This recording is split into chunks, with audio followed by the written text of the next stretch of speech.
Hello friends, ഇതാണ് ഞങ്ങളുടെ ദേവൂട്ട്. ദേവകൃഷ്ണ എന്നാണ് പേര് കേട്ടോ. ഞങ്ങൾ ദേവൂട്ടാന്ന് വിളിക്കും.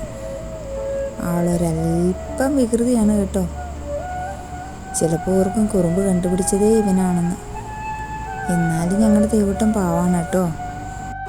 ഞങ്ങളിപ്പോൾ ഉള്ളത് ഞങ്ങളുടെ ഫാമിലി ഫ്രണ്ട് അജേഷിൻ്റെ വീട്ടിലാണ് കേട്ടോ. അവിടെ ഇടയ്ക്കൊക്കെ ഞങ്ങൾ പോകാറുണ്ട്. ദേവൂട്ടനും അവിടെ പോകുന്നത് ഭയങ്കര ഇഷ്ടമാണ്. കാരണം എന്താണെന്നറിയോ, ദേവൂട്ടൻ്റെ ചേട്ടൻ മോനൂട്ടൻ അവിടെയാണുള്ളത്. ചേട്ടനുമൊത്ത് കളിക്കാൻ ഭയങ്കര ഇഷ്ടമാണ് ദേവൂട്ടന്. ഇപ്പം ദേവൂട്ടൻ കാര്യമായിട്ട് മോനൂട്ടൻ്റെ ടോയ് ബോക്സിൽ എന്തോ തപ്പുകയാണ്. അതിനകത്ത് കുറേ വണ്ടികളും കാര്യങ്ങളൊക്കെ ഉണ്ട്.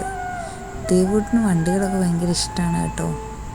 പ്രത്യേകിച്ച് അതിൻ്റെ വീൽസൊക്കെ കറങ്ങിക്കൊണ്ടിരിക്കാൻ ഭയങ്കര ഇഷ്ടമാണ്. എനിക്ക് തോന്നുന്നു അതിൽ നിന്നൊരു വണ്ടി തപ്പലാണെന്ന് തോന്നുന്നു. ദേവൂട്ടാ, ചക്കരേ, അമ്മയുടെ പോന്നെ എന്നെ എടുക്കുക. ടോയ് ബോക്സിലെ ടോയ്സ് ഒന്നും അവന് ഇഷ്ടമായില്ലാന്ന് തോന്നുന്നു. പുതിയൊരു കാർ അവൻ തപ്പിയെടുത്തിട്ടുണ്ട്. ദേവൂട്ടാ, ദേവൂട്ടാ, പൊന്നേ, ചക്കര വാവേ.